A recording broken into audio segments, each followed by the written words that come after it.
Let us place ourselves in the presence of the Lord.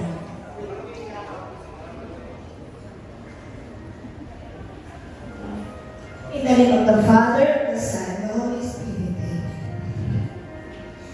Lord God Almighty, we praise you, we adore you, and we love you.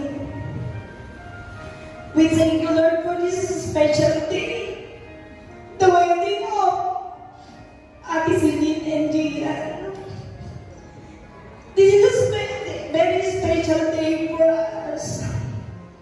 Lord, whatever sins we have committed to you, whether in words, in action, and in deeds, please forgive us.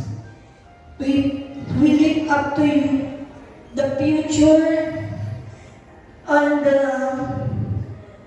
of this newlywed. Thank you, Lord, for everything, and please guide them through their journey of a married life. Thank you very much, Lord.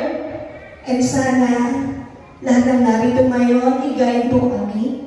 And thank you din po sa although uulan, pero eventually naman ay naging maayos ang panahon. At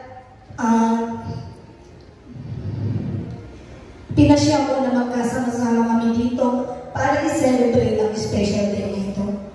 All this to be praised, and we ask your guidance, O Lord. Thank you very much. And please guide us, and God bless us all. In Jesus' name we pray. Amen. Amen. All right. We will now take your seats. Thank you so much to our team groom and team bride.